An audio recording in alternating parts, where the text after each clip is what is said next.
way for Christ the Lord. Be ready, prepare the coming of our Lord. Be ready, prepare the way for Christ the Lord. Be ready, prepare the coming of our Lord. Be ready, prepare the way for Christ the Lord. Be ready, prepare the coming of our Lord. Be ready, prepare the way for Christ the Lord. Be ready, prepare the coming of Jesus. We will shout your name to everyone from every nation. Jesus, name above all names. The kingdom come and your will be. Jesus, we will shout your name to everyone from every nation. Jesus, there is no other name. The kingdom come and your will be done. Jesus for everyone, Jesus for everyone, Jesus for everyone, Jesus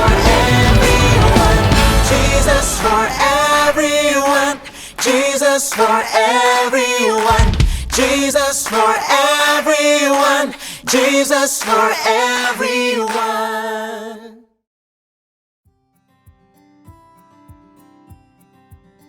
Shalom saudara, apa yang tak bisa terpisahkan dari generasi saat ini? Jawabannya yang pasti adalah smartphone. Banyak orang beranggapan kini ketinggalan dompet tak seburuk ketinggalan smartphone.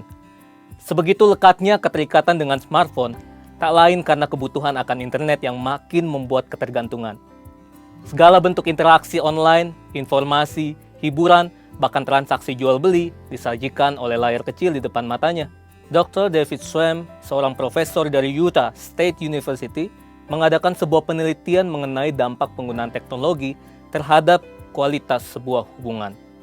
Dari hasil penelitian tersebut, menunjukkan bahwa penggunaan gadget menyebabkan kerenggangan dalam waktu dan komunikasi, sehingga berdampak negatif dalam kualitas hubungan seseorang.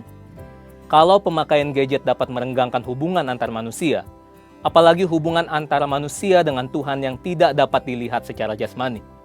Oleh sebab itu, di dalam Voice of Pentecost kali ini, kita akan membahas mengenai keterasingan di dunia digital. Februari 2018, Barna Research meneliti lebih dari 1.500 anak muda berusia 18-29 tahun yang menggunakan smartphone. Jika dihitung, berarti mereka menghabiskan 115 hari dalam setahun hanya untuk menggunakan gadget. Meskipun gadget juga dapat digunakan untuk mengakses konten-konten rohani, namun survei membuktikan bahwa hanya 5,5% dari waktu tersebut yang digunakan oleh anak muda untuk membaca atau menonton konten yang dapat mendukung pertumbuhan iman mereka. Hal ini menyebabkan keterasingan yang mereka alami di dunia digital.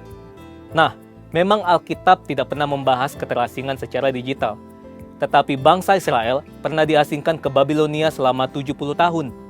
Kita bisa mengambil makna dan prinsip dari peristiwa itu. Sekitar tahun 597 sebelum Masehi, Nebukadnezar mengangkut bangsa Israel dan menawan mereka di Babilonia selama 70 tahun. Mereka ditindas, dijadikan sebagai pekerja rodi, dan lebih parahnya lagi, mereka dipaksa untuk beradaptasi dengan adat istiadat orang Babilonia. Artinya, mereka harus meninggalkan kebiasaan dan kultur yang sudah diwariskan dari nenek moyang mereka. Dalam masa pembuangan Babilonia, orang Israel harus hidup di negeri yang Allah dan kulturnya asing bagi mereka. Jika dibandingkan dengan peristiwa Alkitab ini, dunia yang kita hidupi saat ini bagaikan sebuah Babilonia digital. Tanpa sadar, orang seakan mendewakan dan mengabdikan hidup mereka untuk mengikuti ilah lain. Contohnya, figur publik, cinta akan uang, dan juga gaya hidup berfoya-foya yang dipertontonkan. Banyak orang berpikir, jika mereka tidak hidup mengikuti tren, maka mereka akan dianggap kuper, gak gaul, tidak relevan, dan dijauhi oleh teman-teman. Bukan berarti anak Tuhan harus menjadi kuno, tidak up to date terhadap perkembangan zaman, dan tidak boleh mengikuti tren tertentu. Saat itulah anak-anak Tuhan tetap harus menunjukkan perbedaan dan justru bersinar di tengah pengasingan seperti Daniel, Sadrak, Mesak, dan Abednego. Berikut ini adalah prinsip yang harus dilakukan anak Tuhan untuk dapat menjadi saksi. Yang pertama, hidup dalam keintiman dengan Tuhan. Berdasarkan penelitian yang dilakukan oleh BRC Indonesia, ada sekitar 86,6% dari anak-anak muda yang memiliki kehidupan yang intim dengan Tuhan. Namun di sisi lain, ada juga anak muda yang masih mengalami anxiety attack ketika berhadapan dengan berbagai masalah dalam hidup. Survei Sinode GBI menunjukkan ada sekitar 36% kaum muda GBI yang masih mengalami hal ini.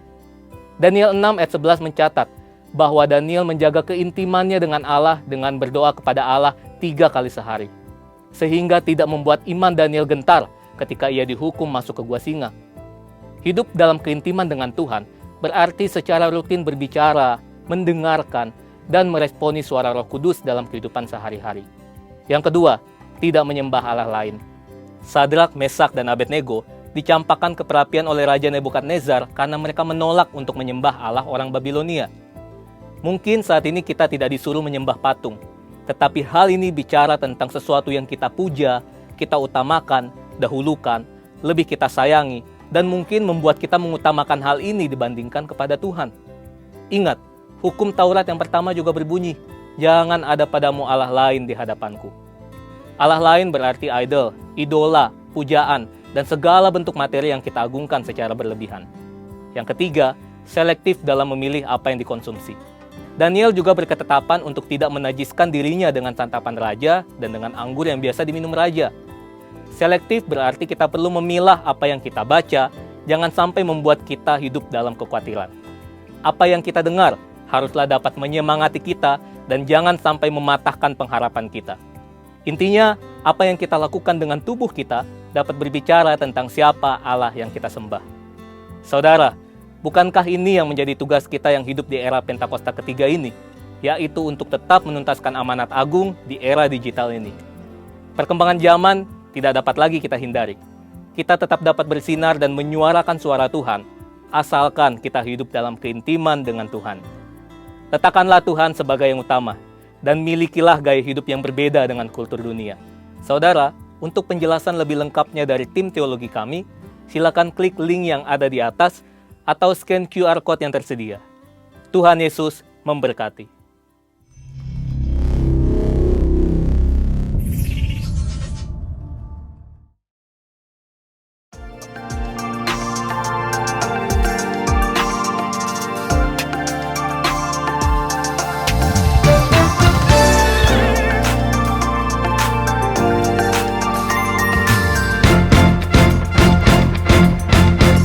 God is fighting for us. God is on our side.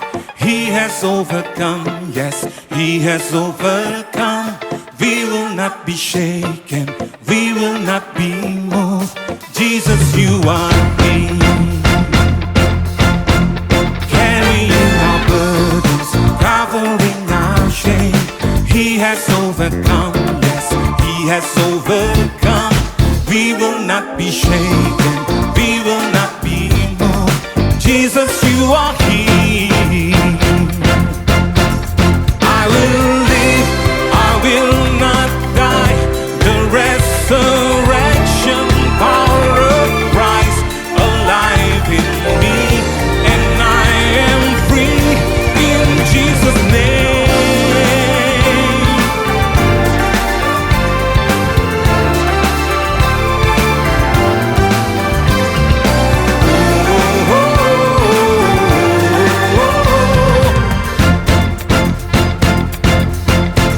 Carrying our burdens, covering our shame. He has overcome, yes, He has overcome. Tuhan. Selamat pagi Bapak Ibu Saudara yang dikasihi Tuhan. Shalom. Puji nama Tuhan. Pada pagi hari ini saya mengucapkan selamat datang di ibadah pagi hari ini. Senang sekali saya berjumpa kembali dengan saudara seiman di tempat ini. Saya mau mengajak Bapak Ibu Saudara untuk mengenang kebaikan Tuhan kita yang telah wafat dan bangkit untuk menebus dosa umat manusia. memuliakan nama Tuhan, sebab hanya Dia yang layak ditinggikan. Amin. Boleh berikan tepuk tangan yang terbaik buat Tuhan kita Yesus Kristus. Haleluya. Mari Bapak Ibu kita mau persiapkan hati kita, karena kita tidak hanya akan memuji dan menyembah nama Tuhan, kita pagi hari ini juga akan mengadakan perjamuan kudus. Maka dari itu saudaraku, mari kita persiapkan hati kita untuk lebih bersungguh-sungguh dalam mengikuti ibadah pagi hari ini. Mari bersama-sama kita tundukkan kepala, kita mau satu dalam doa. Bapa di surga, Tuhan yang Maha Kuasa dan Maha Kasih, sungguh hati kami limpah dengan syukur atas anugerah-Mu, atas kebaikan-Mu yang melimpah atas hidup kami. Pada pagi hari ini Tuhan, kami mohon Engkau limpahkan Roh Kudus-Mu untuk memenuhi ruangan ini, menyatukan kami sebagai tubuh Kristus yang satu. Biarlah setiap puji-pujian, pendengaran firman, dan perayaan perjamuan kudus membentuk kami menjadi saksi-Mu yang setia, mengenang pengorbanan anak-Mu Yesus Kristus yang menebus kami dengan darah-Nya yang kudus. Ya Tuhan, pimpin ibadah kami ini Tuhan, dari awal, pertengahan, hingga akhir, sehingga ibadah kami ini Tuhan menjadi dupa yang harum di hadapan-Mu, dan itu untuk memuliakan nama-Mu Tuhan. Semua doa ini kami naikkan hanya di dalam nama Tuhan Yesus Kristus, Juru Selamat yang hidup. Mari Engkau yang siap beribadah, boleh sama-sama katakan amin.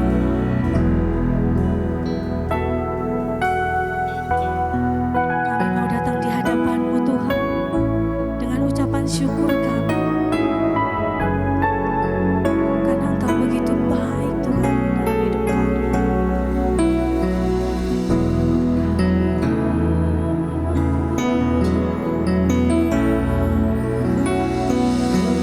Datang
Kami membawa hati kami Tuhan, kerinduan kami Tuhan, hanya Engkau yang kami rindukan saat ini Tuhan. Kami mau selalu mendekat denganmu Tuhan. Ini kami Tuhan, pandang kami tak.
menyapa Shalom. Kita mau bersuka cita muji Tuhan lebih lagi. Boleh sapa kanan kirimu bilang, Tuhan Yesus yang menebus dosa kita. Amin.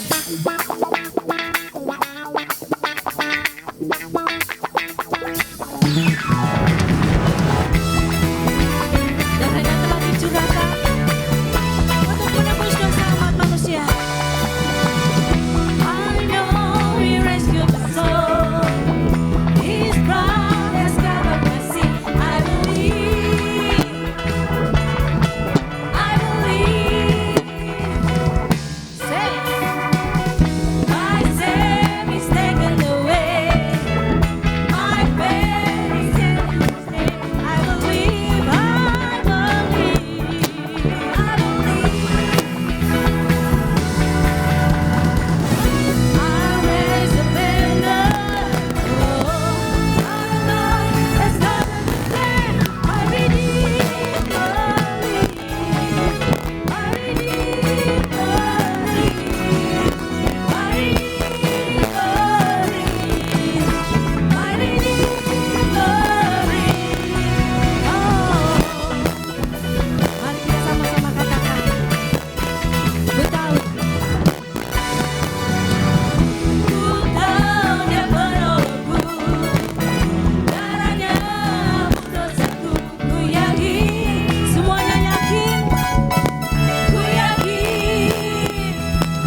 Kita mau berdoa syafaat. Kami sungguh bersyukur dan sungguh bersyukur punya Yesus yang menebus dosa kami. Dan kami bersyukur ketika Engkau masih memberikan kami kesempatan juga untuk di awal bulan Oktober ini untuk kami menghampiri Engkau Tuhan. Kami ada di rumah-Mu, kami diizinkan untuk memuji, menyembahkan Engkau. Bahkan diizinkan untuk bisa mendengar kebenaran firman-Mu. Karena suatu saat nanti hal seperti ini tidak akan pernah bisa kami alami lagi. Oleh sebab itu biarlah di awal bulan ini Tuhan, kami naikkan syukur kami kepadamu. Karena betapa baiknya Engkau, sangat baik, sungguh baik, teramat baik dalam hidup kami.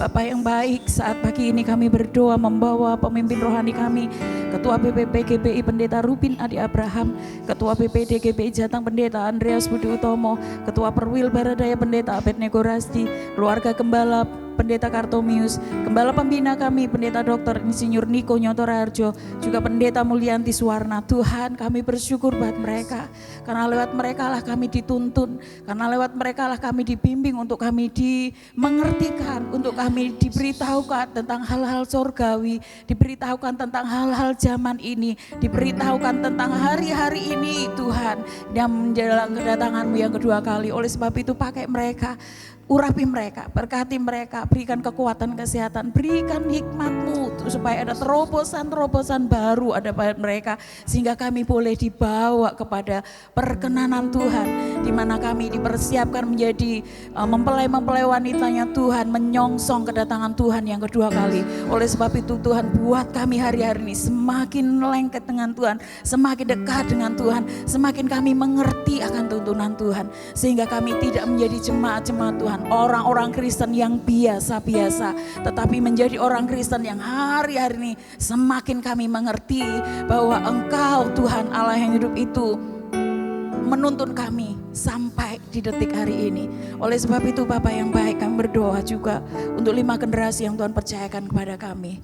Tuhan Yesus, kami sebagai gembala, kami sangat-sangat banyak kekurangan kami, tetapi kami membawa di hadapan-Mu Tuhan siang dan malam. Mari Bapak Ibu Saudara, kalau engkau yang sakit, taruh di bagianmu yang sakit. Kalau saat ini kau sedang berbeban berat, taruh di tangan kirimu, di dadamu masing-masing, dan kau angkat tangan di hadapan Tuhan. Apapun yang menjadi pergumulan hari ini, Bapak, saat ini kami membawa Tuhan 5 generasi yang Tuhan percayakan. Dengan segala pergumulan kami berdoa, yang sakit Tuhan sembuhkan dalam nama Yesus. Dalam nama Yesus Tuhan, baik yang saat ini datang ke rumah-Mu ataupun di rumah saat ini, jamah Tuhan, supaya mereka juga mengalami kesembuhan Tuhan. Dan kami berdoa menyerahkan setiap kami yang menaruh tangan kami di dada kami dengan segala pergumulan kami, pergumulan ekonomi, pergumulan keluarga, pergumulan hubungan suami istri, pergumulan orang tua dengan anak, pergumulan pekerjaan, pergumulan yang lain, keturunan, pasangan hidup dan sebagainya. Tuhan, Engkau kekuatan kami, Engkau harapan kami, Engkau satu-satunya yang sanggup menolong kami. Dalam nama Yesus Tuhan, Kau ambil alih sehingga kami boleh melihat Engkau Allah yang hidup itu sanggup tolong kami tepat pada waktunya Tuhan. Terima kasih Tuhan. Bentengi hari-hari ini jemaat Tuhan yang Tuhan percayakan, 5 generasi yang Tuhan percaya di dalam segala pergumulan apapun. Untuk hari-hari ini Tuhan, mereka kuat dalam-Mu dan tidak meninggalkan Tuhan, dan mempergunakan waktu yang ada ini Tuhan untuk semakin dekat dengan Tuhan. Karena kami tahu Tuhan, di luar Yesus kami tidak akan pernah dapat apa-apa. Di luar Yesus kami tidak akan pernah mendapatkan kekuatan. Oleh sebab itu biarlah di dalam menghadapi situasi ini, jemaat Tuhan yang Tuhan percaya ada di dalam perlindungan-Mu, diberkati Tuhan, diberi sehat dan berkati setiap pergumulan mereka. Bapak, saat ini kami juga berdoa buat Indonesia dan Purbalingga. Shalom Indonesia, Shalom Purbalingga. Bangsa dan kota kami di mana Engkau taruh kami di dalamnya. Tuhan, kami tahu ini bukan kebetulan, tetapi kami membawa bangsa dan kota kami ini kepada Tuhan. Mari Tuhan, Kau terus berbelas kasihan buat bangsa dan kota ini, dengan pemimpin-pemimpin kami, presiden, wakil presiden, bupati kami. Tuhan, kami berdoa, mereka adalah orang-orang yang Tuhan tetapkan, mereka adalah orang-orang yang Tuhan titipkan untuk membimbing kami, untuk mengawas-awasi bangsa ini dan kota kami.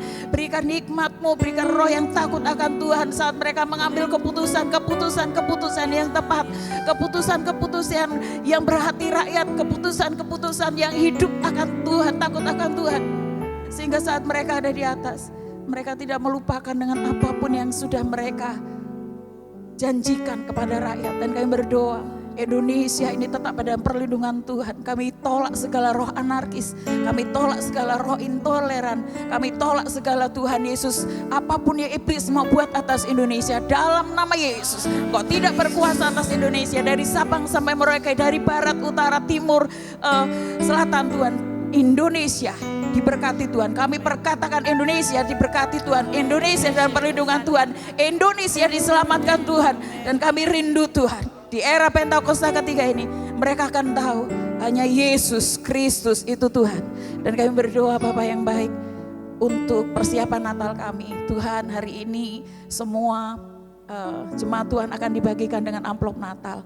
Bapa, saat kami menerima amplop Natal ini, berikan kami hati-Mu, supaya kami mengerti bahwa saat kami diberikan kesempatan untuk memberkati rumah Tuhan, untuk memberkati pekerjaan Tuhan, ini waktunya untuk kami bergerak. Karena suatu saat nanti Tuhan, apa yang kami tabur, apa yang kami lakukan, itu menyenangkan hati Tuhan. Dan Engkau tidak akan pernah berpiutang dengan kami, sedangkan Engkau akan memiutangi kami dengan apa yang kami tabur. Tuhan, berkati supaya nanti Natal kami bisa menyelenggarakan Natal sampai selesai dengan baik. Persiapan ulang tahun gereja bulan November juga Tuhan berkati, sehingga setiap kami boleh berantusias hari-hari ini anak Tuhan untuk menikmati akan hadirat Tuhan. Terpuji nama-Mu, persembahan yang kami bawa, persembahan hati kami, persembahan waktu kami, persembahan tenaga kami, persembahan uang kami. Tuhan, kami persembahkan buat Tuhan. Biarlah ini menyenangkan hati Tuhan. Apa yang sudah kami tabur lewat perpuluhan, lewat persembahan syukur kami, lewat apapun yang kami lakukan, Tuhan dipermuliakan. Terpuji Engkau Bapa, ini doa kami dalam nama Yesus. Haleluya. Amin. Mari kita akan mempersiapkan diri kita untuk mendengarkan firman Tuhan. Biarlah firman Tuhan ini dapat menjadi rema dalam hidup kita, sehingga hidup kita dapat lebih berguna, karena hidup ini adalah kesempatan.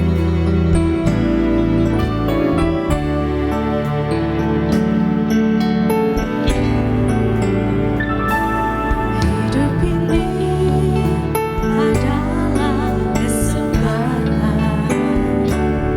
Hidup ini untuk melayani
ketika kami umat-Mu ada di tempat ini, kami datang karena kami merindukan Tuhan. Kami datang karena kami bersyukur kepada Tuhan. Kami datang karena kasih Tuhan. Maka lewat ibadah ini, lewat pujian pengagungan kami percaya Engkau ada di tengah kami. Bahkan Engkau melawat setiap kami. Bahkan ketika kami memuji Tuhan, menyembah Tuhan dengan hati kami yang sungguh-sungguh percaya kepada-Mu, maka lewat pujian ini kami diberkati oleh Tuhan. Yang lemah Engkau dikuatkan, yang sakit Engkau disembuhkan. Engkau yang hari-hari sedang mengalami kemunduran rohani, pagi ini roh Tuhan melawat Engkau, membuat setiap kita untuk memiliki roh yang menyala-nyala dalam Tuhan. Terima kasih Tuhan. Tiba saatnya kami membuka hati kami, memberikan konsentrasi penuh dalam hati pikiran kami untuk mendengar sabda firman-Mu. Biarlah kuasa Tuhan yang memimpin selama pemberitaan firman Tuhan disampaikan. Urapi kami semua dan urapi hamba-Mu. Hamba menyadari apa yang telah dipersiapkan. Jika tanpa tuntunan-Mu Tuhan, maka semuanya akan menjadi sia-sia. Oleh karena hikmat-Mu, kuasa-Mu menuntun hamba-Mu, supaya apa yang keluar dari bibir mulut dan hamba-Mu itu perkataan firman-Mu, itu perkataan firman-Mu, dan itu perkataan firman-Mu yang memberkati setiap kami hadir pagi ini. Terima kasih Tuhan, berbicara kepada kami pagi hari ini. Kami siap untuk menerima berkat firman-Mu. Di dalam nama Tuhan Yesus Kristus kami sudah berdoa, serta kami siap untuk diberkati lewat firman Tuhan pagi ini. Haleluya. Yang siap diberkati oleh firman Tuhan, kita berkata amin. Berikan sorak-sorai buat Tuhan kita Yesus Kristus. Berikan tos kiri kanan, bilang begini, aku telah siap untuk diberkati oleh firman Tuhan. Puji Tuhan. Silakan duduk. Selamat pagi Bapak Ibu dan Saudara dikasih Tuhan. Shalom. Kita bersyukur kita sudah memasuki di bulan Oktober tahun 2025. Itu semua karena kasih Tuhan dan kemurahan Tuhan. Jika Tuhan sudah menuntun keluargamu, menuntun pekerjaanmu, menuntun anak-anakmu yang sekolah, anak-anak yang kuliah, dan juga menuntun pelayanan kita sampai hari ini, itu semua bukti bahwa Tuhan mengasihi saudara saya. Amin. Amin. Bapak Ibu Saudara dikasih Tuhan, di masa kecil saya pada waktu saya masih ada di kampung halaman saya, ya, pada waktu itu musim buah rambutan, ya. Jadi rambutan di sana tuh pohonnya gede-gede. Kalau sudah berbuah itu, waduh, banyaknya bukan main. Lalu ada seorang pemuda ini memang sudah cukup besar ya badannya, dan orangnya ini suka naik pohon. Salah satunya naik pohon rambutan ini. Dia naik pohon rambutan, lalu dia memangkas dahan-dahan rambutan yang berbuah lebat yang sudah matang, supaya nanti dipetik oleh keluarganya. Ketika dia naik pohon rambutan itu, dia memotong dahan-dahannya tanpa dia sadar. Di bawah kakinya itu ada dahan pohon rambutan yang sudah lapuk, sudah tua. Dia salah injak. Setelah dia salah injak, dia jatuh. Ketika dia jatuh, yang namanya jatuh dari pohon, jelas sakit, betul enggak? Dia jatuh, akhirnya kakinya itu terbanting dengan dahan, kemudian jatuh, lalu bokongnya membentur tanah. Akhirnya setelah dibawa, ternyata anak muda ini tidak bisa diobati. Dengan kata lain, dia tidak bisa pulih kembali. Dengan kata lain, dia lumpuh. Dan waktu itu pengobatannya tidak sehebat sekarang. Dokter ada di mana-mana. Dulu di tempat saya kalau orang mau berobat itu menempuh perjalanan kurang lebih 2 jam. Perjalanan itu orang masih ditandu, saudara. Udah itu nanti menelusuri sungai untuk bawa ke kecamatan. Dalam perjalanan ke kecamatan itu sudah memakan waktu kurang lebih 4-5 jam. Kalau orang tuh masih kuat, bertahan. Tapi kalau orang itu sudah tidak kuat, dia akan mati. Ya, nah, orang ini diobat secara tradisional, tapi tidak bisa menghasilkan seperti diharapkan. orang ini tetap lumpuh. Dalam kondisi lumpuh, keluarganya bingung cara apa yang dilakukan.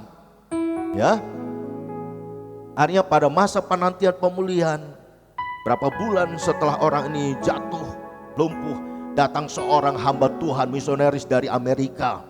Ya, misionaris dari Amerika datang. Setelah datang, lalu memang zaman itu kalau orang datang hamba Tuhan dari luar negeri, khususnya dari Amerika, sering datang ke kampung halaman kami. Pada waktu itu dia datang, diadakan ibadah. Salah satunya dia mendoakan anak muda yang jatuh dari pohon rambutan ini.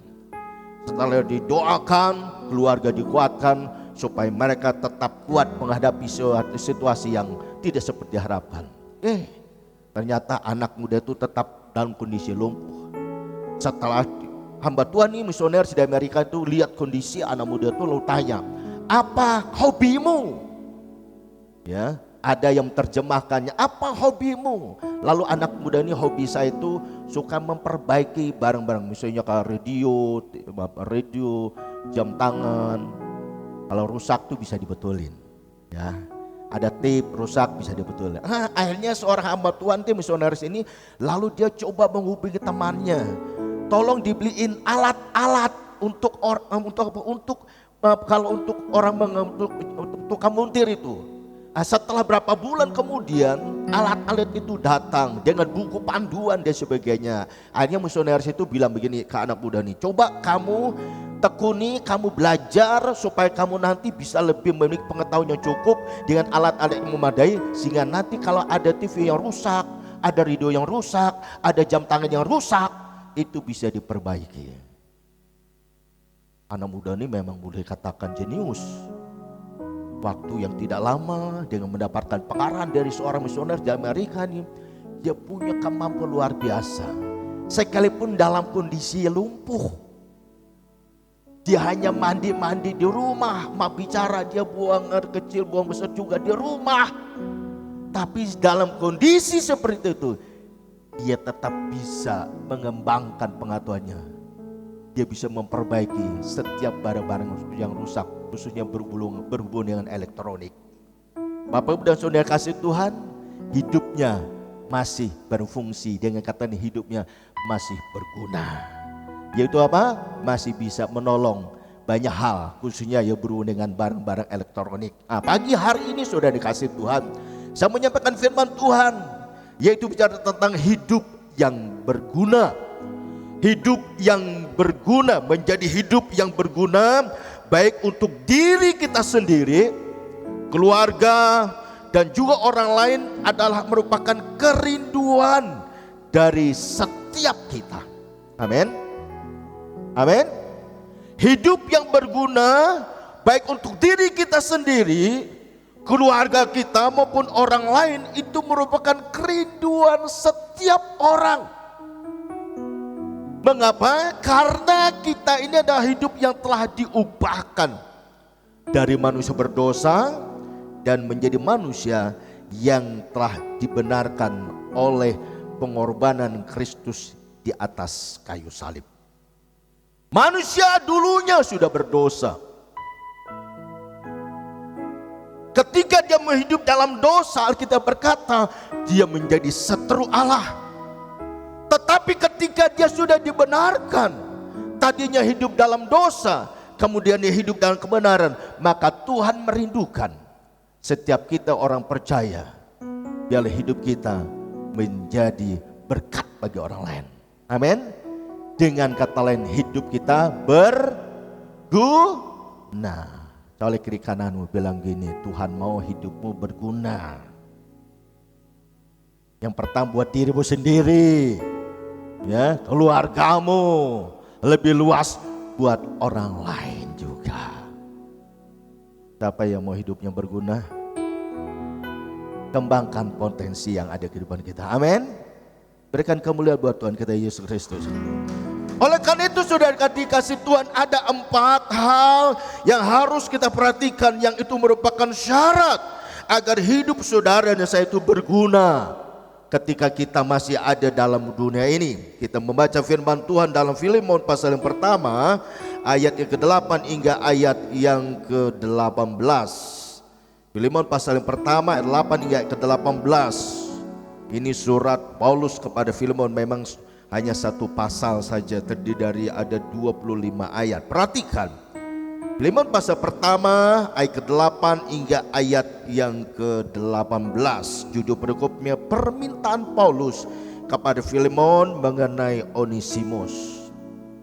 Demikian firman Tuhan, karena itu sekalipun di dalam Kristus aku mempunyai kebebasan penuh untuk memerintahkan kepadamu apa yang harus engkau lakukan. Tetapi mengingat kasihmu itu lebih baik aku memintanya daripadamu. Aku Paulus yang sudah menjadi tua, lagi pula sekarang dipenjarakan karena Kristus Yesus, mengajukan permintaan kepadamu mengenai anakku yang kudapati selagi aku dalam penjara, yakni Onesimus. Dahulu memang dia tidak berguna bagimu, tetapi sekarang sangat berguna, baik bagimu maupun bagiku. Dia kusuruh kembali kepadamu, dia yakni buah hatiku. Sebenarnya aku mau menahan dia di sini sebagai penggantimu untuk melayan aku selama aku dipenjarakan karena Injil. Tetapi tanpa persetujuanmu aku tidak mau berbuat sesuatu supaya yang baik itu jangan engkau lakukan seolah-olah dengan paksa, melainkan dengan sukarela. Ayat 15. Sebab mungkin karena itulah dia dipisahkan sejenak daripadamu, supaya engkau dapat menerimanya untuk selama-lamanya, bukan lagi sebagai hamba, melainkan lebih daripada hamba, yakni sebagai saudara yang kekasih. Bagiku sudah demikian, apalagi bagimu, baik secara manusia maupun di dalam Tuhan. Ayat 17. Kalau engkau menganggap itu temanmu seiman, terimalah dia seperti aku sendiri. Ayat 18. Dan kalau dia sudah merugikan engkau ataupun berhutang kepadamu, tanggungkanlah semuanya itu kepadaku. Katakan amin. Bapak Ibu dan Saudara dikasih Tuhan, Filemon itu artinya penuh belas kasihan atau penyayang ya. Filemon itu kasih sayang maksud saya. Jadi Filemon itu artinya penuh kasih sayang atau penyayang. Lalu apa sih hubungan Paulus itu dengan Filemon? Hubungan Paulus dengan Filemon itu merupakan hubungan persahabatan yang sangat-sangat kuat ya. Sehingga Rasul Paulus sebagai rasul, dia juga sekaligus sebagai mentor dan juga pemimpin rohani. Paulus perlu mendamaikan Filemon dengan Onesimus itu. Kenapa? Karena sempat renggang hubungannya, kurang baik. Dulunya dekat, tapi karena ada problem dan masalah, akhirnya hubungannya kurang baik. Akhirnya Paulus menuliskan surat ini kepada Filemon supaya Filemon ini mau menerima kembali seorang yang bernama Onesimus.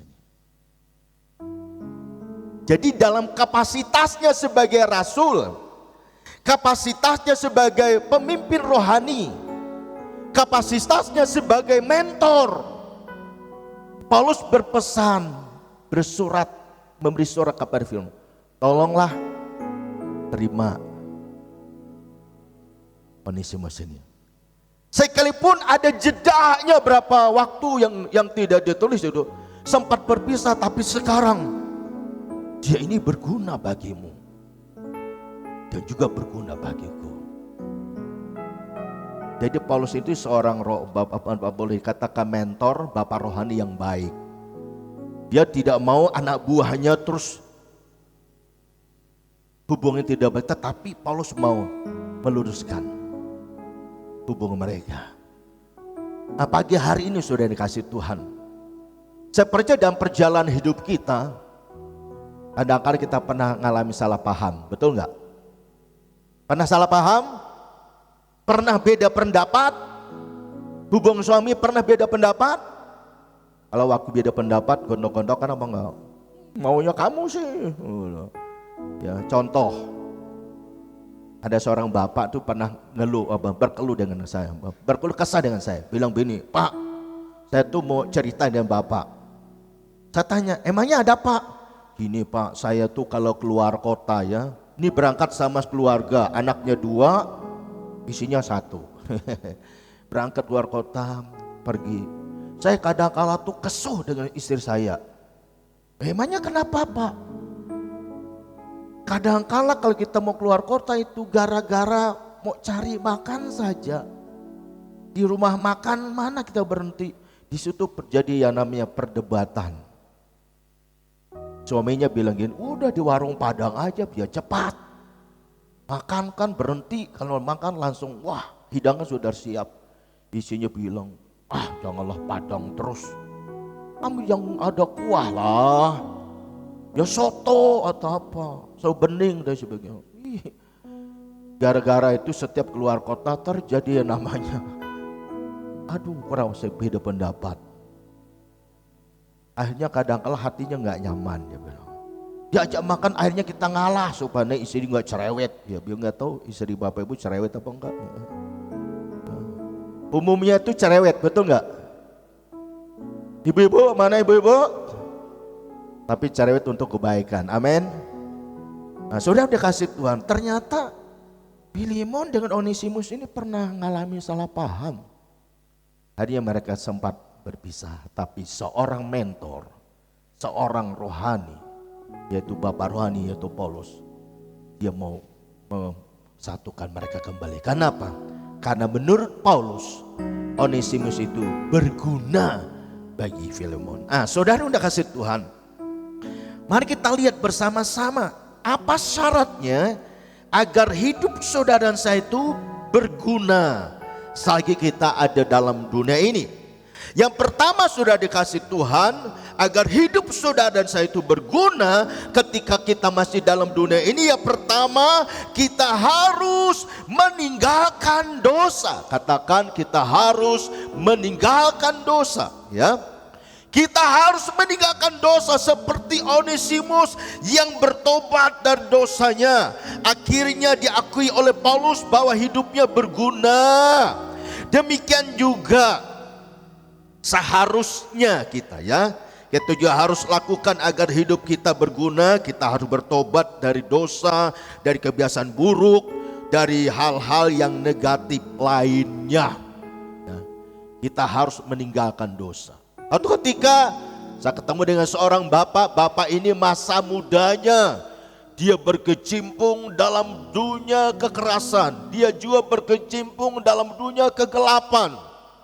Karena hidupnya masa mudanya liar, dia cari kekuatan-kekuatan yang bersumber bukan dari Tuhan, tapi dia menuntut kekuatan-kekuatan ke tempat-tempat yang lain, yaitu kuasa kegelapan. Dia punya kekebalan, dia pasang susuk. Dia datang ke tempat-tempat yang menurut dia tuh bisa menolong dia. Dia datang ke situ, dia isi badannya dengan sesuatu, dia minum ada jambi-jambinya. Dia minum supaya dia ini menjadi pribadi atau pemuda yang kuat ketika dia ada di rantauan. Kalau ada musuh, ada orang yang melakukan kejahatan, buat dia sesuatu yang gampang untuk mengatasinya. Ya. Kalau daerah Cilacap itu daerah yang sering didatang oleh banyak orang, minta kekebalan, minta penglaris, minta kecantikan, minta kegantengan. Gimana tuh? Serandil ya. Waduh. Kadang kalau orang datang ke sana, kenapa manusia kok bisa dibodohin begitu ya? Nggak habis pikir saja, nggak habis pikir saya. Termasuk anak-anak Tuhan juga kadang-kala masih cari begitu. Membuka rumah makan ini, wah supaya laris, dia tanam sesuatu. Padahal sumber berkat itu dari Tuhan. Amin. Bilang kiri kananmu, sumber berkat itu dari Tuhan. Nah, anak muda ini setelah berjalan waktu sekian lama, sekarang badannya sudah semakin tua, tidak seperti dulu waktu muda, gagah. Waktu orang melihat dia sudah ketakutan, melihat ototnya sudah kelihatan ketakutan. Sekarang dia merasa bilang begini, Om, Pak, saya itu ternyata berkecimpung dalam dunia ternyata bukan enak. Sekarang sudah badan saya sudah tua, usia juga sudah tua, ternyata enggak nyaman dalam situasi seperti itu. Aku mau bertobat. Aku mau tinggalkan cara hidupku yang lama. Sebab hidupku yang lama penuh dalam dunia kekerasan. Di mana aja dia tinggal? Terminal. Di mana sih dia pergi? Dia jalan berpetualang. Kenapa? Merasa dirinya hebat. Tapi setelah usianya sudah tua, sudah bisa berbuat apa-apa lagi. Dia berkata, ternyata aku punya hal itu bukan menguntungkan, tapi justru merugikan dalam hidupku sendiri. Puji Tuhan, orang ini sekarang bertobat. Puji Tuhan, orang ini sekarang udah dalam Tuhan. Saya pun terus ada prosesnya. Dia bisa mengingatkan teman-temannya yang dulunya satu profesi, yang dulunya suka bermain dalam dunia kegelapan, dia bisa mengingatkan temannya. Supaya apa? Supaya temannya juga bertobat. Bapak Ibu dan Saudara dikasih Tuhan, supaya hidup saudara saya itu berguna, baik untuk diri kita sendiri, keluarga, dan juga buat orang lain. Yang pertama syaratnya kita harus bertobat, meninggalkan dosa lama kita. Apapun itu kita harus tinggalkan itu, ya. Contoh dalam Alkitab, dalam Injil Lukas pasal 19 ayat pertama hingga ayat ke-10 tentang Zakius yang bertobat sehingga hidupnya menjadi berkat dan juga menginspirasi kehidupan kita sebagai gereja Tuhan. Siapa itu Zakius? Zakius adalah seorang pemungut cukai yang orientasinya hanya untuk mencari keuntungan buat dirinya sendiri. Siapa itu Zakius? Zakius orang yang suka memeras. Ada orang yang punya duit banyak, punya utang, dia ambil berlipat-lipat.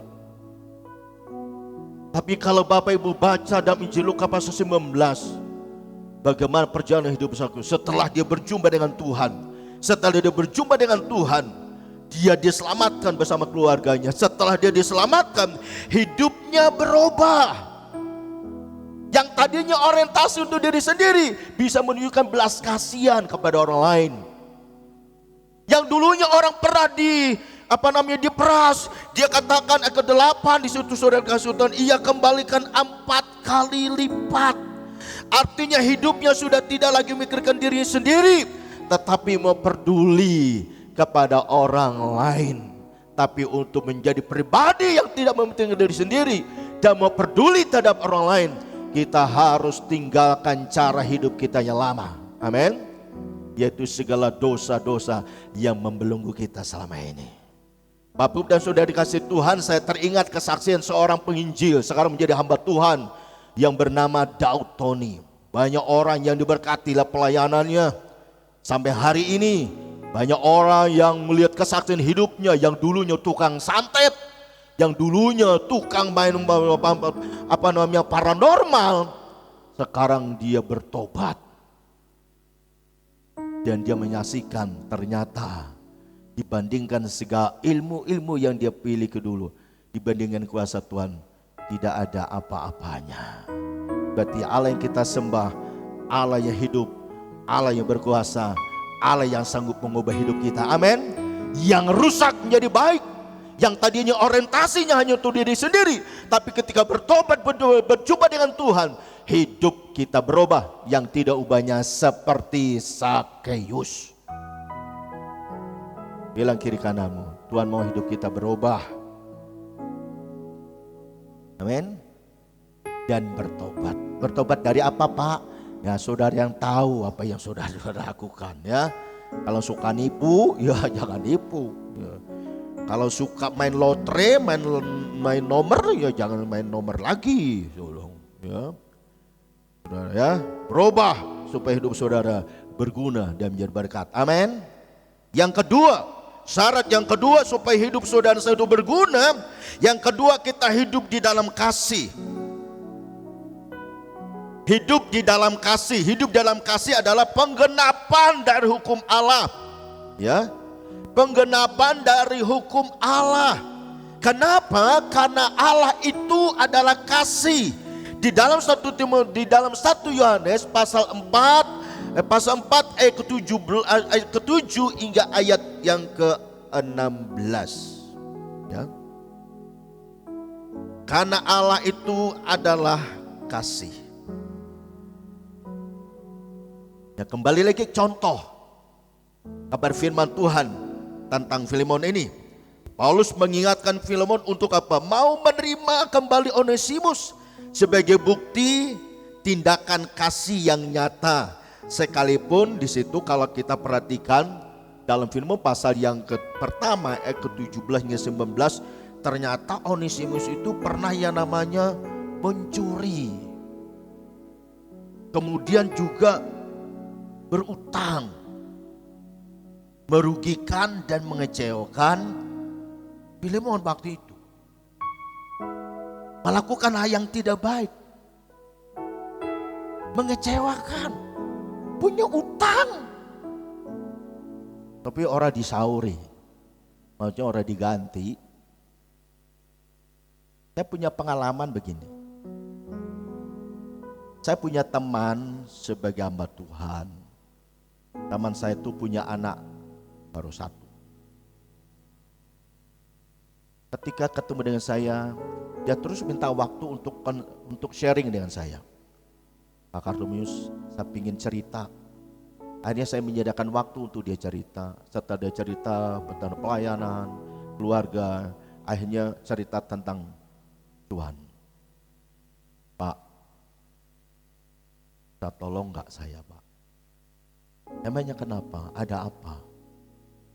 Saya lagi punya tunggakan. Tunggakan apa? Anak saya yang sekolah. Berapa bulan? Ini setengah tahun. Orang bayar SPP-nya. Kenapa orang bayar? Duitnya kurang. Sebagai sesama hamba Tuhan, rekan sepelayanan, dan nanti saya bantu. Tapi saya nggak bisa bantu semua. Saya bisa bayar 4 bulan. Dari 6 bulan saya bayar 4 bulan. Ya. Lalu dia bilang gini, nanti ya Pak, ini sih nanti saya ganti Pak. Udahlah gak usah terlalu dipikir, yang penting saya bisa bantu ini. Enggak, janganlah, kan saya sudah minta tolong Bapak. Saya bayarlah 4 bulan. Bulan depannya ketemu saya lagi. Pak, terima kasih ya. Saya pikir dia harus mau bayar. Ternyata baru terima kasih. Oh nggak apa-apa lah, udahlah. Lama kelamaan, wis kelalen. Tahu kelalen? Ketemu ya biasa-biasa sudah. Ya sudahlah, udahlah. Tadinya saya pikir, bulan depan bisa gantinya, lumayan lah. Ya walaupun ya tidak besar, tapi karena itu kan. Tapi orang bayar. Sampai sekarang, wis dada. Saya harus rela. Ya sudah, mungkin dia sangat-sangat membutuhkan. Sangat membutuhkan. Ya udah rela toh. Udah dengan hati. Tapi saya percaya bahwa ketika kita sudah lakukan itu, memang hati yang rela, udahlah. Walaupun teman kita tadi bilang ganti, pinjam nih. Tapi akhirnya orang baik, udahlah. Ikhlaskan saja. Amin. Ternyata nggak ada yang berutang ternyata semuanya. Kita tuh pasti ada yang berutang, ya dosa lah. Bangsa kita saja berutang ke negara-negara lain, betul nggak? Mau cuman masalahnya mau besar kecil atau apapun itu, kalau kita pernah pinjam berutang, ya dibayar. Amin. Bilang kiri kananmu, dibayar doi ya. Enggak, saya enggak menyinggung, Saya menyindir saja lah. enggak ya. Ya, sudah kasih Tuhan. Ya. Nah, saudara dikasih Tuhan, Onesimus itu pernah berutang, pernah melakukan hal yang tidak menyenangkan dalam kehidupan Filemon waktu itu. Tapi Paulus berpesan, wes diterimalah dia, rangkul dia kembali. Kenapa? Karena dia itu berarti dalam hidupmu. Dulu memang dia gak berguna, sekarang dia berguna bagimu. Untuk memberi support pelayananmu, untuk memotivasimu. Sekalipun pernah dia mengecewakanmu, tapi terima dia.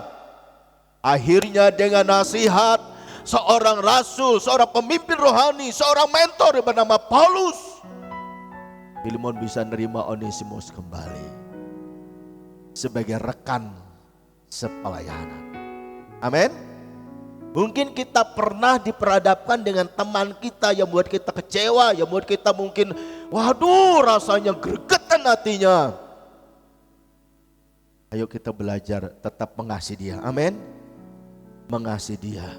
Biarlah Tuhan yang terus menyadarkan dia, supaya nanti dia melakukan apa yang telah dia perbuat, dia bisa selesaikan dengan baik, khususnya berhubung dengan keuangan, dengan siapapun. Nah, oleh karena itu saudara dikasih Tuhan, hiduplah di dalam kasih, agar hidup saudara dan saya itu berguna, baik bagi pekerjaan Tuhan maupun terhadap diri kita sendiri, dan juga buat keluarga dan juga sesama kita. Amin. Hidup kita di dalam kasih. Hidup dan kasih itu bukan betul lu gak ada pernah salah paham. Pernah. Iya, pernah. Tapi kita tetap mengedepankan kasih ada di dalamnya. Kita tidak gontok-gontokan, tapi kita bisa selesaikan dengan baik. Bapak dan saudara kasih Tuhan, itu syarat kedua agar hidup saudara saya itu berguna, ya. Hidup kita itu berguna. Seperti lagu tadi pada mau masuk firman Tuhan, hidup ini adalah kesempatan. Nah, kesempatan ayo kita melakukan hal yang baik supaya hidup kita menjadi berkat, dan tentunya Tuhan terus dipermuliakan, dampak positifnya bagi banyak orang boleh dikuatkan imannya. Ya, selalu yang ketiga, syarat yang ketiga agar hidup kita berguna, yang ketiga kita harus melayani Kristus dengan baik, ya. Kita harus melayani Kristus dengan baik atau melayani pekerjaannya di muka bumi ini. Sebagai anak Tuhan, ya, atau gereja Tuhan, sudah sepantasnya kita melayani Tuhan dengan baik dan sungguh-sungguh. Amin. Artinya apa? Artinya kita tidak malas-malas, kita tidak hitung-hitungan, kita tidak ada alasan-alasan, tetapi terus berjuang memberikan yang terbaik bagi Dia. Karena Dia lebih dulu memberi yang terbaik bagi kita, yaitu menyerahkan hidupnya bagi saudara dan saya. Perhatikan firman Tuhan dalam Filipi pasal yang kedua, ayat ke-8 hingga ayat yang ke-11. Filipi pasal yang kedua, ayat yang ke-8 hingga ayat yang ke-11, ya.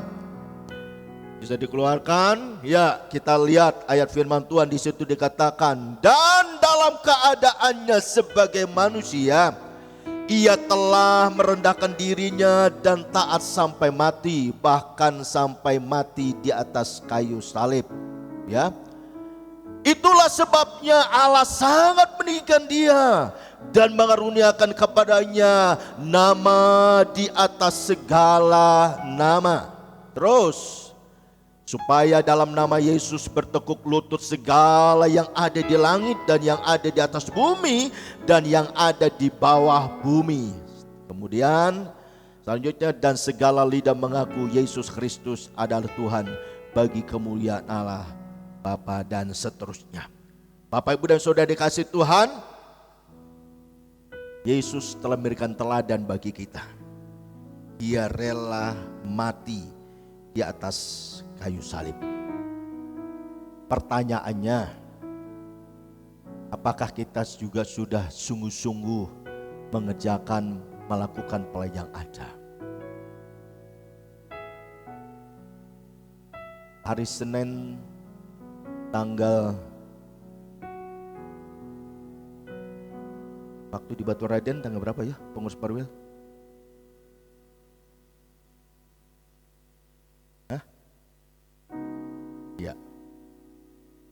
tanggal 30 kemarin pengurus Gereja Bethel Indonesia yang ada di Perwil Baradaya, kami itu berkumpul di satu tempat di Batu Raden dan kita berdoa di sana. Kenapa kita lakukan hal itu? Karena menurut beberapa teman melihat gereja Tuhan pada umumnya, ya, ternyata gereja Tuhan pada umumnya itu boleh dikatakan sekarang lagi suasananya kayak turun. Semangat pelayannya sedang drop. Dia melakukan pelayanan hanya sekedar rutinitas. Aktivitasnya berjalan, tapi secara rohani sepertinya gersang dan kering. Hanya kita di sana berdoa, kita berdoa berpuasa, lalu kita menyembah Tuhan, minta supaya api Tuhan, roh Tuhan membuat kita kembali menyala-nyala di dalam mengerjakan pelayanan yang ada. Artinya sungguh-sungguh, tidak main-main, tapi serius. Amin. Amin. Makanya di gereja kita ini setiap Sabtu tuh ada doa puasa. Pendoa sudah berdoa, doa keliling, doa ruangan ini sudah dikasih Tuhan. Didoakan supaya setiap jemaat Tuhan datang itu betul-betul ketika dia menyembah Tuhan, dia merasakan hadirat Tuhan. Tapi titip tidak cukup di situ, tapi setiap kita juga waktu datang persiapkan hati kita. Makanya kalau saya itu di mana-mana pun kalau saya pelayanan, saya itu datang, saya langsung duduk dulu, kemudian berdoa, Tuhan, hati saya, pikiran saya, seluruhnya hidup saya, biar ada dalam kendali-Mu Tuhan. Sepanjang ibadah, pujian dinaikkan Tuhan, aku mau pujian itu memberkati dalam kehidupan saya. Dan waktu nyanyi, betul-betul nyanyi dengan sepenuh hati. Supaya lewat pujian yang kita naikkan itu kita diberkati, amin. Jadi kita nih jangan jadi penonton, maksud saya. Pak Niko tuh pernah bilang begini dengan para pengeja-pengeja yang ada di Bandung dan sekitarnya. Suatu ketika Pak Niko datang, ya kita ada juga. Dia ingatkan kepada pelayan-pelayan Tuhan, supaya kita pelayan-pelayan Tuhan tuh harus ada dua puasanya. Dia bilang, dua puasa. Supaya benar-benar pelayan itu bukan karena kekuatan kita, bukan hanya rutinitas kita, tapi karena kuasa Tuhan bekerja di dalam kehidupan setiap para pelayan Tuhan. Amin. Tapi bukannya pelayan Tuhan, jemaat Tuhan juga harus sungguh-sungguh. Makanya dari itu sudah dikasih utama. Setiap para pelayanan Tuhan diajak untuk merendahkan diri pada hari Jumat, masuk dan menara doa.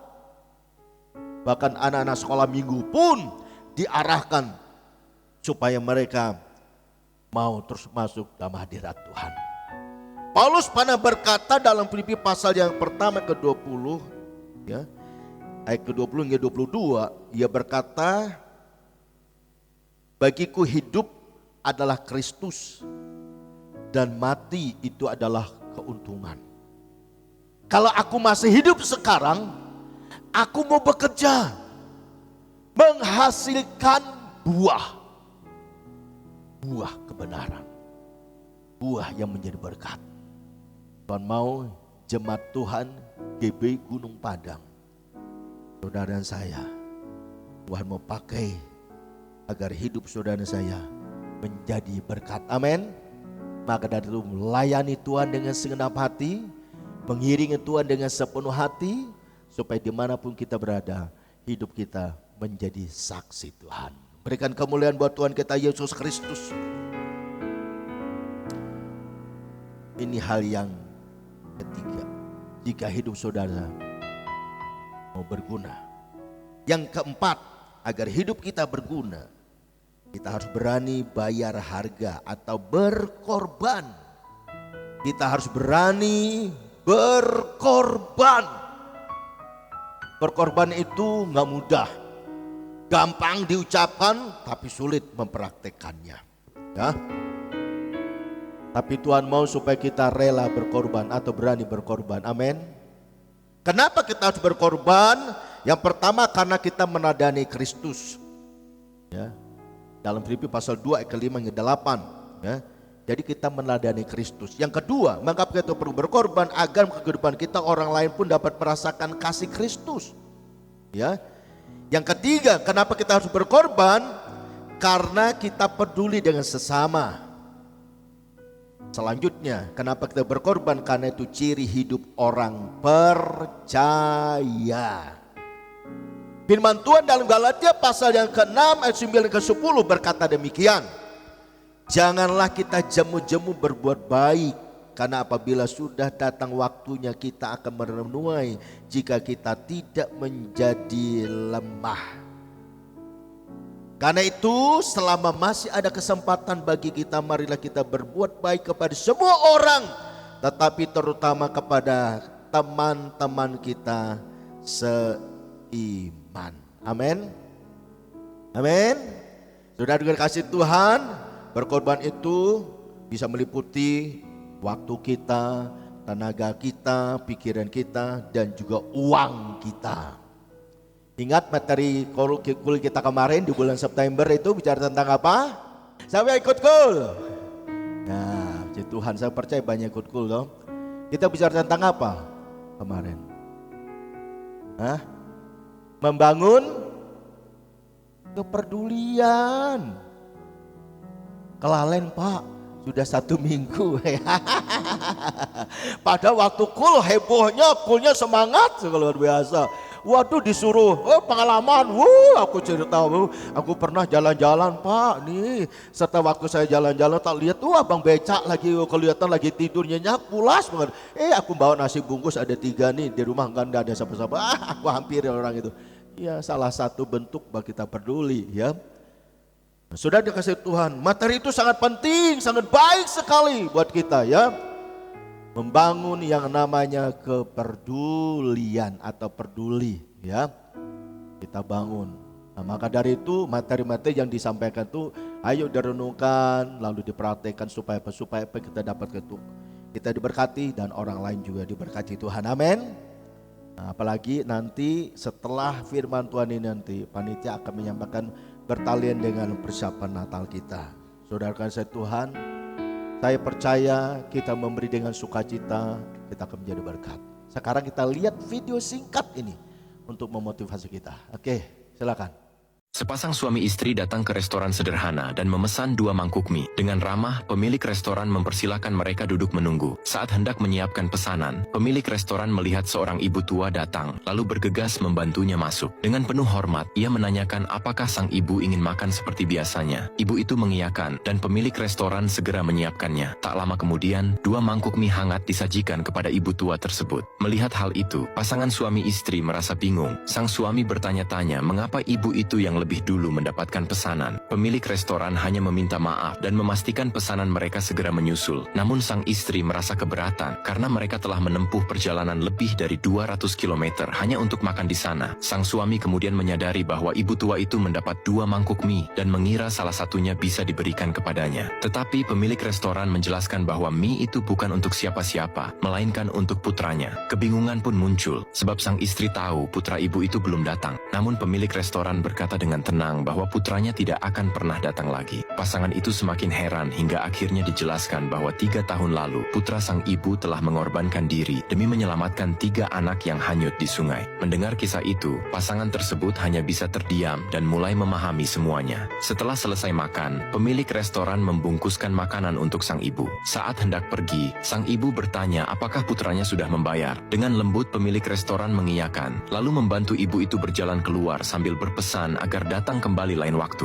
Suami istri itu pun makin heran, sampai akhirnya dijelaskan bahwa ibu tersebut mengalami depresi, terus meyakini putranya masih hidup. Sang istri penasaran dan bertanya, apakah pemilik restoran tidak merasa rugi membantu sang ibu selama bertahun-tahun, mengingat usahanya pun tidak begitu besar. Namun dengan ketulusan, sang pemilik merasa sama sekali tidak dirugikan, justru menganggap itu sebagai cara menjaga kebaikan putranya tetap hidup. Setelah pasangan itu selesai makan, mereka membayar pesanan. Pemilik restoran terkejut melihat melihat jumlah uang yang diberikan karena jauh lebih besar dari harga sebenarnya. Saat hendak mengembalikan, sang suami menjelaskan bahwa uang itu adalah bentuk dukungan dan penghargaan atas kebaikan hati sang pemilik. Pemilik restoran menolak, menegaskan bahwa meski tanpa uang, ia tetap akan melakukan hal yang sama. Namun pasangan itu bersungguh-sungguh memintanya untuk menerima, agar ia bisa terus menebarkan kebaikan kepada banyak orang. Apakah kamu setuju ketulusan tidak bisa dinilai dengan uang? Kiranya lihat video singkat ini menginspirasi kita. Ya. Pemberian yang tulus bisa menggerakkan orang lain untuk bisa berbelas kasihan. Bukan dilihat jumlahnya, tapi ketulusan hati kita. Apapun yang kita lakukan terhadap seseorang kah, terhadap pekerjaan Tuhan kah, lakukan itu dengan ketulusanmu. Ketika kau lakukan itu dengan ketulusanmu, orang lain diberkati dan orang lain akan termotivasi melalui apa yang kau lakukan. Kiranya video singkat ini betul-betul mendorong kita untuk melakukan hal-hal yang baik terhadap pekerjaan Tuhan dan juga buat sesama kita. Amin. Untuk firman Tuhan pagi ini, Tuhan Yesus memberkati kita sekalian.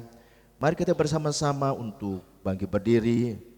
Kita bersyukur untuk firman Tuhan ini. Kita naikkan pujian dengan pujian mengatakan, Tuhanku mau menyenangkan-Mu. Terima kasih Tuhan Yesus, terima kasih. Dalam sikap berdoa, kita sejenak merenungkan firman Tuhan telah kita dengar pagi ini. Naikkan pujian yang mengatakan, Tuhanku mau menyenangkan-Mu Tuhan. Terima kasih Tuhan.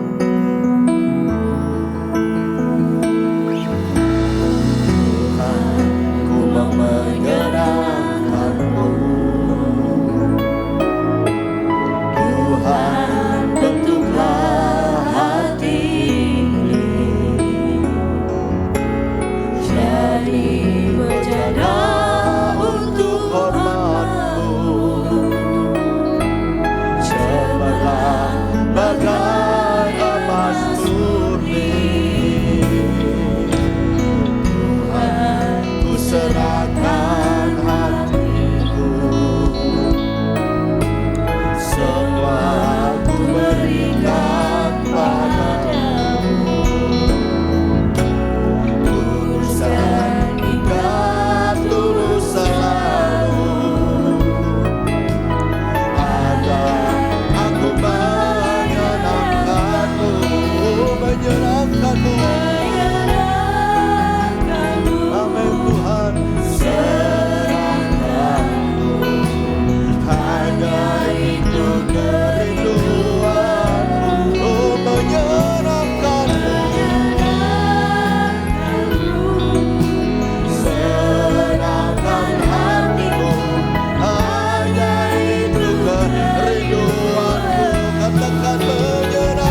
baik.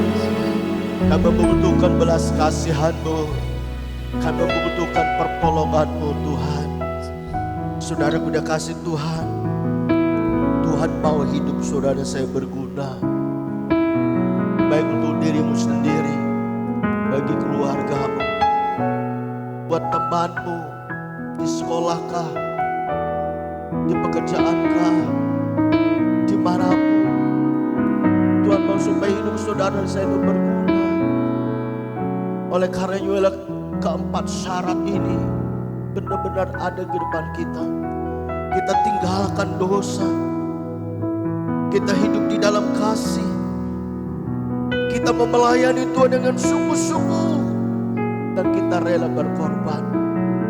Baik untuk pekerjaan Tuhan, untuk sesama kita. Ketika kau lakukan itu, lakukanlah dengan tulus.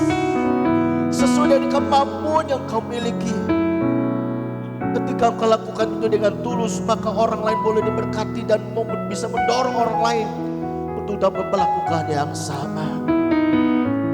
Sebagai respon kita terhadap firman Tuhan pagi hari ini, naikkan pujian ini dengan segenap hatimu dan angkat tanganmu di hadapan Tuhan. Katakan, Tuhan, ku mau menyenangkan-Mu, Tuhan. Oh.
Bapa, hamba-Mu berhenti berbicara, namun hamba rindu Roh Kudus untuk bekerja atas setiap kehidupan kami umat-Mu, untuk Tuhan Yesus memampukan kami untuk dapat mengerti, memahami kebenaran firman Tuhan kami dengar pagi hari ini.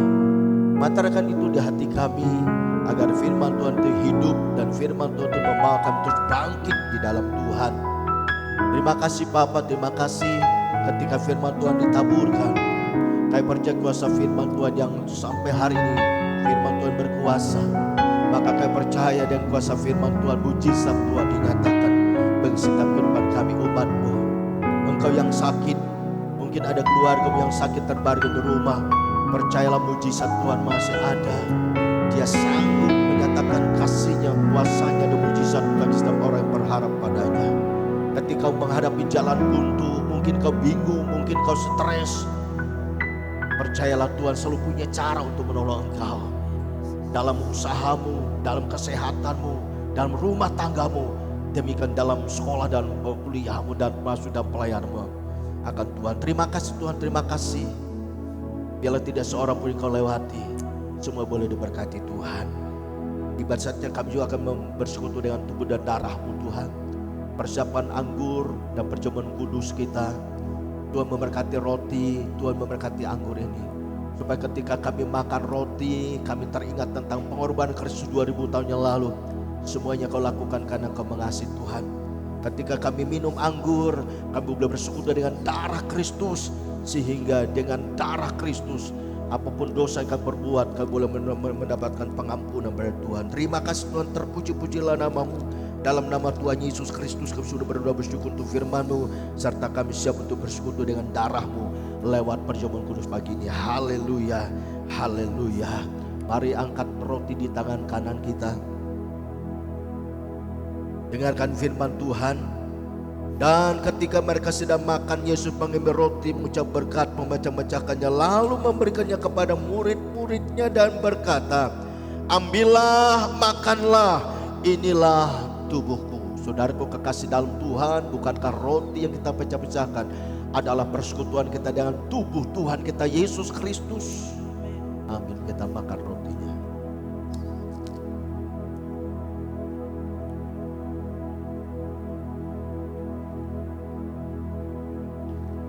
Makasih Tuhan. Angkat cawan anggur di tangan kanan kita.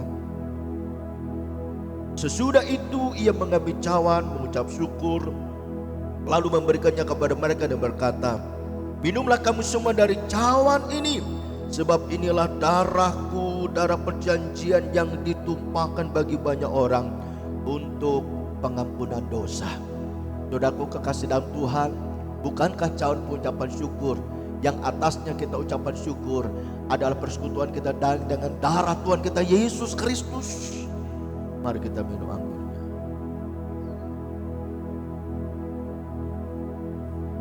Makasih Tuhan. Makasih.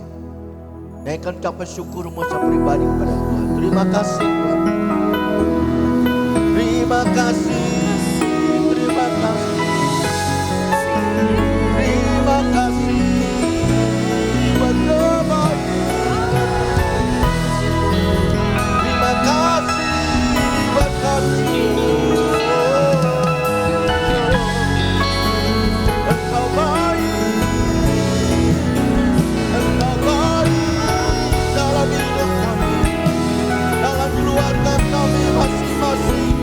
Dalam pekerjaan kami, dalam pelayanan kami,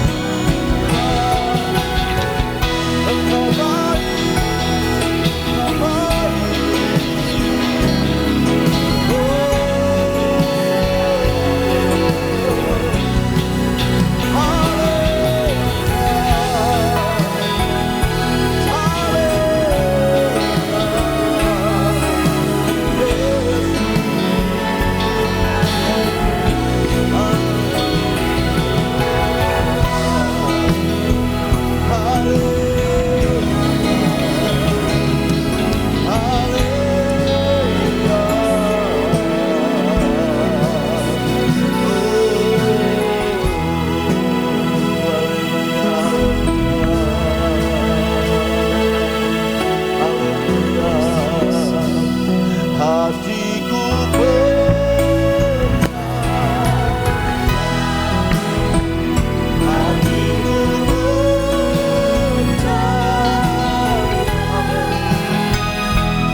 Bapa, terima kasih.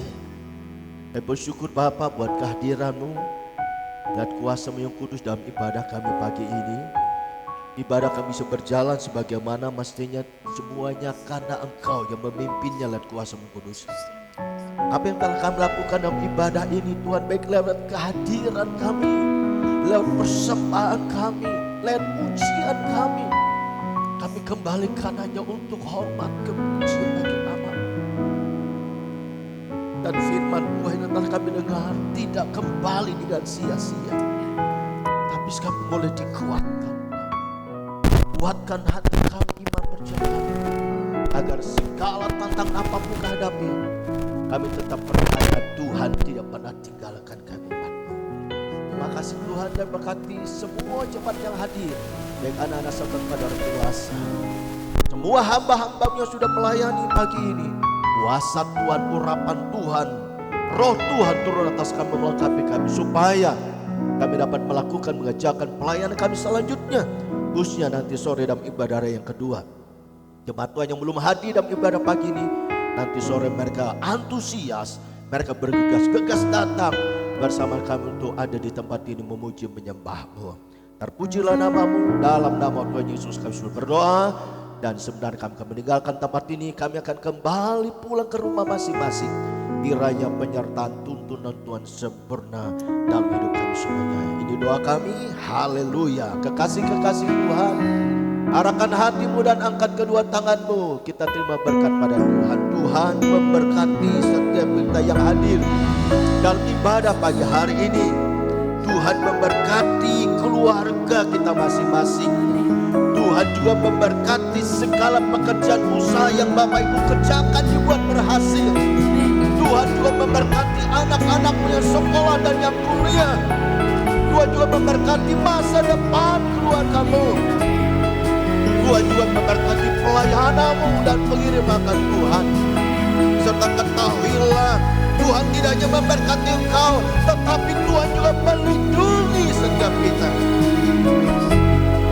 Tuhan menyinari engkau dengan wajahnya dan beri kau kasih karunia.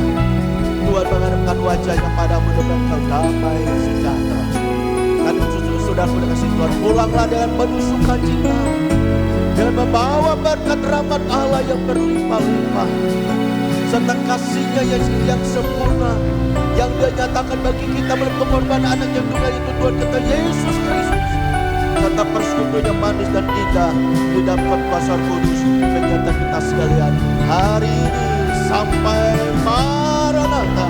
Dan percaya diberkati Tuhan, kita berkata amin. Tuhan Yesus memberkati kita sekalian, amin.